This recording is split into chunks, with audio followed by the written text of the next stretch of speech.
Video 1 मध्ये आपण जो पेपरचं पहिलं सेक्शन होतं इंग्लिश लँग्वेज, त्या लँग्वेजवर आपण त्याचे आन्सर सांगितले आहेत. आता आपल्याला सेक्शन 2 बद्दल बघायचं आहे. सेक्शन 2 हे मॅथमॅटिक्सशी रिलेटेड असतं. या व्हिडिओमध्ये फक्त आपण जे आन्सर्स आहेत ते आन्सर्स बघणार आहोत. त्यानंतर पुढची जी आपली व्हिडिओची सिरीज येईल त्या व्हिडिओच्या सिरीजमध्ये ते उत्तर कशा पद्धतीने आले हे आपण सर्व बघणार आहोत. बघा, क्वेश्चन नंबर 26 होते. प्रत्येक प्रश्नासाठी 4 ऑप्शन या ठिकाणी विचारले जातात. त्यामध्ये 4 नंबरचा ऑप्शन क्वेश्चन क्रमांक 26 साठी 4 नंबरचा जो ऑप्शन आहे 84 स्क्वेअर सेंटीमीटर हे त्याचं उत्तर एकदम बरोबर आहे. त्यानंतर 27 नंबरचा जो प्रश्न आहे त्या 27 नंबरच्या प्रश्नासाठी हा ऑप्शन नंबर 2 बरोबर आहे. 28 चं उत्तर आहे बघा ऑप्शन नंबर 4. 29 चा आहे ऑप्शन नंबर 2. त्यानंतर 30 चा आहे ऑप्शन नंबर 3. त्यानंतर 31 चा आहे ऑप्शन नंबर 4. त्यानंतर 32 नंबरचा जो प्रश्न आहे या 32 नंबरचं उत्तर आहे ऑप्शन नंबर 4. त्यानंतर 33 नंबरचा जो प्रश्न विचारला आपल्याला त्या 33 नंबरचं उत्तर आहे ऑप्शन नंबर 2. त्यानंतर 34 नंबरचा जो प्रश्न आहे या 34 नंबरच्या प्रश्नाचं उत्तर आहे ऑप्शन नंबर 1. त्यानंतर जो 35 नंबरचा आपला प्रश्न होता त्या 35 नंबरच्या प्रश्नाचं उत्तर आहे ऑप्शन नंबर 3. त्यानंतर 36 नंबरचा जो काही प्रश्न आपल्याला विचारला गेला होता त्याचं उत्तर आहे ऑप्शन नंबर 1. त्यानंतर 37 नंबरचा जो काही प्रश्न आपल्याला विचारला गेला होता त्याचा ऑप्शन आहे ऑप्शन नंबर 3. त्यानंतर 38 नंबरचा जो काही प्रश्न आहे 38 नंबरच्या प्रश्नासाठी ऑप्शन नंबर 4 हे अगदी बरोबर उत्तर आहे बघा. त्यानंतर 39 नंबरचा जो काही प्रश्न विचारला गेला होता 39 नंबरच्या प्रश्नासाठी ऑप्शन नंबर आहे 1 बरोबर आहे. त्यानंतर प्रश्न क्रमांक 40 साठी 40 चं उत्तर आहे 1. 41 चं 3. 42 चं पण 3. 43 चं 4. 44 चं 3. 45 चे 2. 46 चे 2. त्यानंतर 47 चे 1.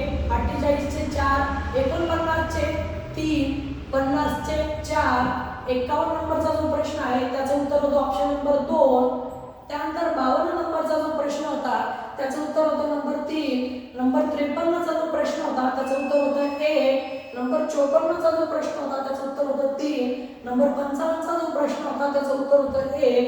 56 चं उत्तर होतं बघा क्वेश्चन ऑप्शन नंबर 3. 57 चं उत्तर होतं ऑप्शन नंबर 2. त्यानंतर पुढच्या पानावर पान नंबर 13 वर आपल्याला प्रश्न विचारला होता 58 नंबरचा. या 58 नंबरच्या प्रश्नाचं उत्तर होतं ऑप्शन नंबर 2. त्यानंतर 59 नंबरचा जो काही प्रश्न आहे त्या 59 नंबरच्या प्रश्नाचं उत्तर आहे ऑप्शन नंबर 1. 60 चा आहे ऑप्शन नंबर 4. 61 चा आहे ऑप्शन नंबर 3. 62 चा आहे ऑप्शन नंबर 4. 63 हा जो प्रश्न विचारलाय या 63 चं उत्तर आहे ऑप्शन नंबर 5. त्यानंतर जो 64 नंबरचा प्रश्न विचारलाय त्याचं उत्तर आहे ऑप्शन नंबर 3. बघा शेवटचे 11 प्रश्न आपले राहिलेले आहेत बघा मित्रांनो. 65 नंबरचा जो प्रश्न आहे त्याचं उत्तर आहे ऑप्शन नंबर 1. 66 चं उत्तर आहे ऑप्शन नंबर 3. त्यानंतर 67 चा आहे ऑप्शन नंबर 2. 68 जो आहे त्याचा आहे ऑप्शन नंबर 2. 59 नंबरचा जो काही प्रश्न आहे त्याचं उत्तर आहे 3. त्यानंतर 69 नंबरचा 69 नंबरचा जो क्वेश्चन आहे त्याचा आहे ऑप्शन नंबर 3. 70 नंबरचा जो प्रश्न आहे त्याचं उत्तर आहे ऑप्शन नंबर 2.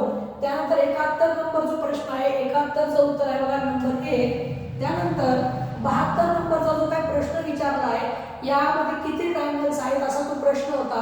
त्यासाठी बघा उत्तर आहे त्याचं 4 नंबरचं ऑप्शन 13 हे त्याचं उत्तर बरोबर आहे. त्यानंतर 73 नंबरचा जो काही प्रश्न आहे त्याचं उत्तर आहे बघा ऑप्शन नंबर 2. 560 हे त्याचं उत्तर आहे. त्यानंतर 74 नंबरचा जो प्रश्न आहे 74 नंबरच्या प्रश्नाचं उत्तर आहे 16 म्हणजे ऑप्शन नंबर 3. आणि 75 नंबरचं जे उत्तर आहे त्याचं उत्तर आहे ऑप्शन नंबर 2 म्हणजे 20. बघा विद्यार्थी मित्रांनो, या पद्धतीने आपण पेपर जो पहिला आहे लँग्वेज आणि मॅथमॅटिक्स या दोन्ही पेपरचं जो पेपर 11 ते 12.5 या वेळेत पेपर झाला होता. 150 गुणांसाठी एकूण 75 प्रश्न 2 विषयाचे मिळून विचारले होते. त्या प्रश्नांची उत्तरं आपण या व्हिडिओतून बघितलेली आहे.